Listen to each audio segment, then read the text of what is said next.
بڑا کلام کیا ہے، بڑا کچھ لکھا ہے لوگوں نے حضور کی معراج پر، اور مسلمان شعراء نے اس حسن کے ساتھ حضور کے معراج کی تعریف کی ہے۔ ہر شعری با کمال ہے، پر عنبر وارثی نے بھی کمال کیا ہے۔ وہ کہتے ہیں اصل بات یہ ہے کہ سر لامکاں سے طلب ہوئی۔ ایک تو یہ ہے نا کہ حضور کہیں میں گیا ہوں، لیکن یہاں تو رب کہتا ہے سبحان الذی اسرا بعبدہ، میں نے سیر کرائی ہے۔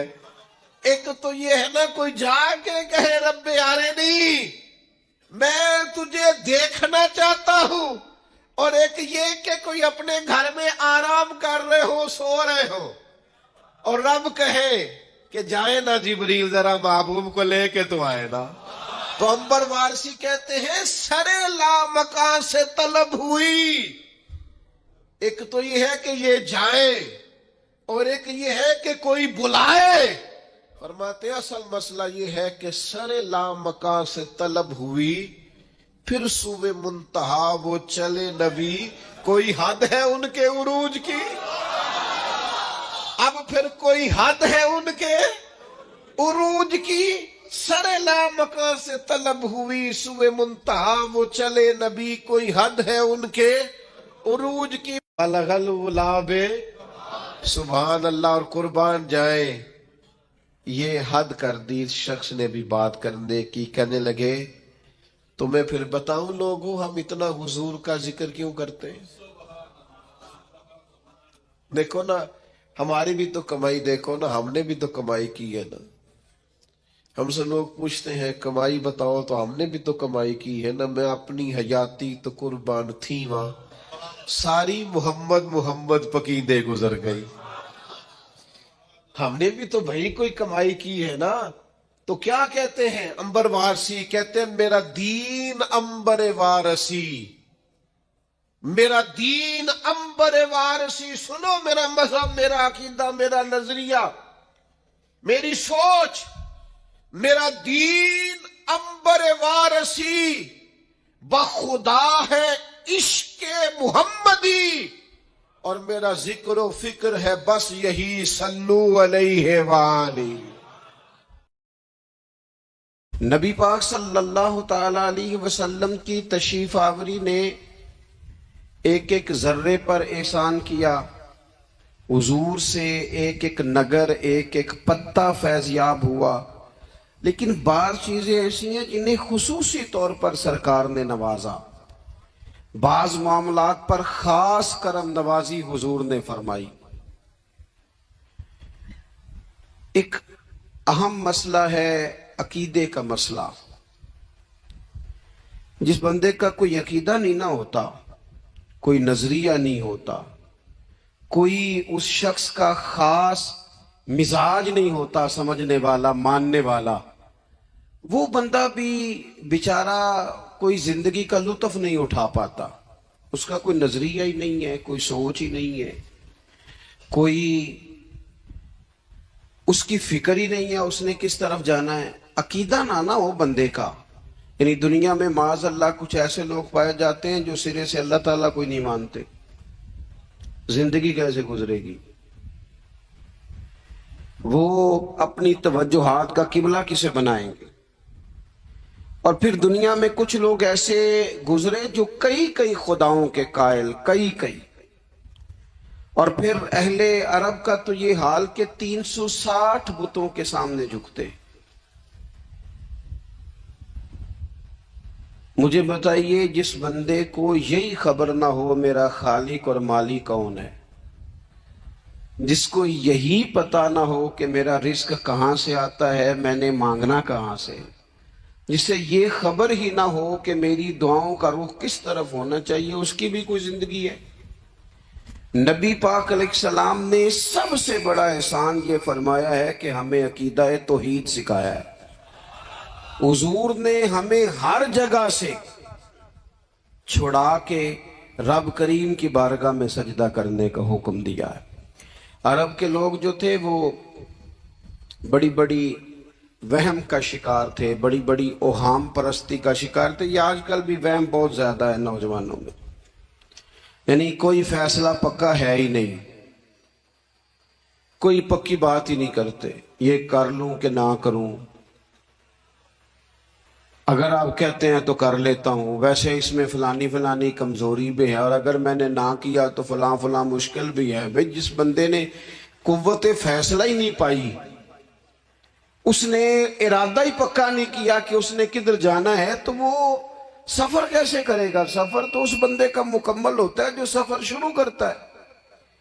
عرب کے لوگ بھی بڑے بڑے اوہام پرستی کا قائل تھے، وہ جب قربانیاں کرتے تھے تو ان کا گوشت لا کے کعبے کی دیواروں کے ساتھ ملا کرتے تھے، یہ قبولیت کی علامت ہے۔ سارے کپڑے اتار کے کعبے کا طواف کرتے تھے، جب احرام باندھ لیتے، حج عمرے کا ارادہ کرتے تو دروازوں سے داخل نہیں ہوتے تھے۔ وہ کہتے تھے کہ دروازے گناہگار ہیں اور ہم چونکہ اب نیک کام کر رہے ہیں لہذا اوپر سے ہو کے آئیں گے۔ رسول کریم علیہ السلام نے انہیں ان سارے وہموں سے، ساری پریشانیوں سے، ان ساری بدشگونیوں سے نکال کے کہا اللہ تمہارا مالک ہے، اللہ تمہارا محافظ ہے، ہوگا وہ جو رب چاہے گا۔ ذرا ذرا سی بات پہ سہم جانا، ذرا ذرا سی بات پہ ڈر جانا۔ حضور نے لوگوں کو قوت فیصلہ عطا کی، اور اتنی بڑی قوت فیصلہ حضور نے دی کہ کل تک جو فیصلہ کر نہیں نہ پا رہے تھے، آج انہوں نے اس طرح کے فیصلے کیے کہ اپنی ساری کی ساری اولادیں لے کر وہ میدانوں میں کھڑے ہو گئے۔ وہ ڈٹ گئے کہ ہم نے کفر کے مقابلے میں جہاد کرنا ہے۔ انہوں نے طے کر لیا کہ حق کیا ہے، سچ کیا ہے۔ نبی پاک علیہ السلام نے ہمیں عقیدہ توحید دیا، اور وہ طے کر کے دیا ہے نبی پاک نے، سجدہ سوائے اللہ کے کسی کو جائز، اگر کوئی عبادت کی نیت سے کرتا ہے تو سجدہ کفر ہے، اور اگر تعظیم کی نیت سے کرتا ہے تو حرام ہے۔ اعلیٰ حضرت بریلوی رحمت اللہ علیہ نے 50 کے قریب دلائل کتاب و سنت سے اور 100 سے زیادہ دلائل فقہ اور رسول فقہ سے بیان فرمائے ہیں کہ کسی اور کے لیے تعظیمی سجدہ بھی حرام ہے۔ ایک دفعہ نا نبی پاک صلی اللہ تعالیٰ علیہ وسلم کی خدمت عالی مرتبت میں حضرت عائشہ صدیقہ رضی اللہ تعالیٰ عنہ نے ایک واقعہ عرض کیا۔ عرض کی حضور آج میرے ساتھ عجیب معاملہ ہوا، میں گھر میں اکیلی تھی تو ایک خاتون 2 بیٹیوں سمیت آئی۔ اس نے کہا کہ میں بھی بھوکی ہوں، میری بیٹیاں بھی پریشان ہیں، کھانا نہیں کھایا۔ سیدہ پاک کہتی ہیں یا رسول اللہ میرے پاس بھی 3 کھجوریں تھیں گھر میں پڑی، یہ 2 جہاں کے شاہ ہیں پر پاس کچھ رکھتے نہیں، اور 2 جہاں کی نعمتیں ہیں ان کے خالی ہاتھ میں۔ فرماتی ہیں وہ 3 کھجوریں میں نے ان 3 ماں بیٹیوں کو دے دی۔ ماں نے پہلے ایک ایک کھجور دونوں بیٹیوں کو دی، پھر بچیاں وہ کھجور کھا کے ماں کی طرف دیکھنے لگی، تو جو کھجور ماں کے پاس تھی اماں نے اس کے بھی 2 حصے کر کے بیٹیوں میں بانٹ دیے۔ حضرت عائشہ عرض کرنے لگی یا رسول اللہ میں نے یہ بڑا نرالا رنگ دیکھا ہے، ماں کا اپنے بچوں سے پیار کا انداز۔ تو حضور نے کیا فرمایا؟ نبی پاک علیہ السلام فرمانے لگے سن پھر، اللہ تعالیٰ نے اس عورت پر جنت کو واجب کر دیا ہے۔ فرمایا اللہ نے اسے جہنم سے دور کر دیا جو بیٹیوں کے معاملے میں آزمایا گیا، اور جس نے پھر ان کے ساتھ اچھا سلوک کیا۔ اپنا حضور کا عمل یہ تھا کہ حضور کی بڑی صاحبزادی سیدہ زینب رضی اللہ تعالیٰ عنہ، یہ حضور کی سب سے بڑی صاحبزادی ہے، یہ بخاری میں آپ کو ملے گا کہ ان کی بیٹی جناب امامہ بنت زینب چھوٹی سی عمر تھی، تو جب حضور نماز کے لیے آتے تھے تو نواسی کو اٹھا کے ساتھ لے آتے تھے، اور وہ حضور نماز پڑھتے تھے تو وہ نبی پاک کے کندھوں پہ کھیلتی تھی۔ حضور نے عملاً بیٹیوں سے پیار کرنا سکھایا، بیٹیوں سے محبت کریں، بیٹیوں سے پیار کریں۔ بیٹیاں بڑی خیرخواہ ہوتی ہیں، بیٹیاں ماں باپ کی بڑی وفادار ہوتی ہیں، بیٹیاں بڑا خاص تعلق رکھتی ہیں۔ جوانوں آپ سے بھی کہوں گا بہنوں کی طرف توجہ رکھیں، جو کسی کی بہن آپ کے گھر ہے اس کا بھی خاص احساس کریں، وہ بھی کسی کی بہن ہے۔ لیکن اپنی بہن کے ساتھ بھی خاص نسبت کا تعلق قائم رکھے، رشتوں میں اعتدال ہونا چاہیے۔ اس صنف کو نبی پاک علیہ السلام نے خاص کر کے نوازا ہے، اور ہمارا بھی ان کے ساتھ خاص رشتہ ہونا چاہیے۔ اسی طرح کا معاملہ یتیموں کے ساتھ ہے، کمزوروں کے ساتھ ہے۔ دیکھو آج نا ہمارے ہاں کمزوروں، غریبوں، مسکینوں، یتیموں کی مدد تو کی جاتی ہے، لیکن انہیں لوگ اپنے ماحول کا حصہ نہیں بناتے۔ یعنی کبھی گئے تو غریبوں میں آٹا بانٹا ہے، کبھی گئے تو غریبوں میں جا کے کپڑے تقسیم کرا ہے، کبھی گئے تو غرباء کو کچھ وقتی طور پر کچھ ضروریات زندگی دے دی، کبھی عیدیاں بانٹ دی، کبھی سیلاب زدگان میں چلے گئے۔ غرباء کو کچھ نہ کچھ صدقات تو دے دیے جاتے، ان پر کچھ خیرات تو کر دیا جاتا ہے، لیکن انہیں سوسائٹی کا، ماحول کا حصہ نہیں بنایا جاتا۔ ایسا نہیں ہوتا کہ ان غرباء کے بچوں کو اٹھا کے بڑے شہروں میں لایا جائے، ان کی تعلیم کا خیال کیا جائے، انہیں اپنے ماحول میں رکھا جائے، ان کی بہترین پرورش کا بندوبست کیا جائے۔ کائنات میں بڑے لوگوں نے کام کیا ویلفیئر کا، بڑے لوگوں نے غریبوں کے ساتھ تعاون کیا، بڑے لوگوں نے محبت کی، سب قابل تعریف ہے، لیکن ہم نے یہ کیا کہ ان کی امداد تو کی، لیکن ان کی محرومیوں کا ازالہ نہیں کیا۔ اور وہ امداد لے رہے تھے تو ان کی پچھلی نسل بھی امداد لے رہی تھی، یہ نسل بھی امداد لے رہی، اور خدا نہ کرے کہ اگلی نسل کو بھی امداد لینا پڑے۔ میرے نبی پاک صلی اللہ تعالی علیہ وسلم کا انداز کچھ اس طرح کا ہے کہ امام بہقی نے لکھا ہے، حضرت بشیر بن عقبہ رضی اللہ تعالیٰ عنہ کہتے ہیں میرے والد انتقال کر گئے تھے، اور میں ایک جگہ پہ بیٹھ کر رو رہا تھا کہ نبی پاک صلی اللہ تعالی علیہ وسلم میرے قریب سے گزرے، کیوں روتے ہو؟ یا رسول اللہ میرے والد کا انتقال ہو گیا، میری والدہ رخصت ہو گئی۔ تو یہ ہمیں حضور نے سبق دیا ہے، یہ یتیموں غریبوں کا خیال رکھنے کا یہ بھی ایک نکتہ، یہ بھی انداز ہے۔ کائنات کا بڑے سے بڑا درد دل رکھنے والا بندہ یہاں تک نہیں جا سکتا جو میرے رسول کریم نے بیان فرمایا۔ کہتے ہیں نبی پاک علیہ السلام فرمانے لگے، بشیر بن عقبہ کیا تو اس بات پر راضی نہیں کہ میں تیرا باپ ہوں اور عائشہ تیری ماں ہوں؟ آنا تجھے ہم شامل کر لیں اپنے گھرانے میں، آ جانا، مکمل تیرے معاملات کا خیال کیا جائے، تو آ جا۔ اتنا بڑا درجہ نبی پاک نے تو حضرت سلمان فارسی کے بارے میں بھی فرمایا کہ میں نے انہیں اپنی اہل بیت میں شامل کر لیا۔ رسول اللہ صلی اللہ تعالی علیہ وسلم غرباء کے لیے، مساکین کے لیے، یتیموں کے لیے، ناداروں کے لیے جو خاص احسان بن کے آئے، وہ یہ والا لہجہ نہیں کہ ہم مطمئن ہو گئے کہ ٹھیک ہے ہم گئے تو تھے، اتنا پیکٹ بانٹ تو آئے، اتنا کچھ ہم نے دے تو دیا، فلانا کام کر تو لیا، اور وہ بھی کب تک کیا؟ جب تک خبریں تیز تھی۔ ہمارے ملک میں سیلاب آیا، میڈیا نے خبر دی، شور ہوا، لوگوں نے بڑی کوشش کی، الحمدللہ بڑے اچھے جذبات کا اظہار کیا، ڈھیر سارے لوگ وہاں گئے۔ میں آپ سے پوچھتا ہوں کہ کیا سیلاب زدگان سارے اپنے اپنے گھروں میں چلے گئے؟ ان کے گھر بن گئے؟ لیکن ہمارے جذبے کیوں ٹھنڈے ہو گئے؟ اس لیے کہ خبریں ٹھنڈی ہو گئی۔ ہم تو چلتے ہیں ٹرینڈ کے ساتھ کہ آج کل ٹرینڈ کیا ہے، اگر خبر ادھر کی ہے تو ذوق ادھر کا ہے، خبر ادھر کی ہے تو ذوق ادھر کا ہے۔ دیر پا کام کرنا اور خاص جذبات پیدا کرنا ان لوگوں کے لیے۔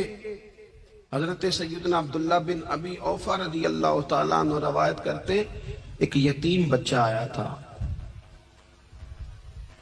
اس نے عرض کی حضور میری ماں بھی بھوکی ہے اور میری ایک ہمشیرہ ہے وہ بھی بھوکی ہے، اے روٹی دا دکھ نہ پوچھو، روٹی تے بندہ کھا جاندی ہے۔ یہ جو بھوک ہوتی ہے نا، بھوک،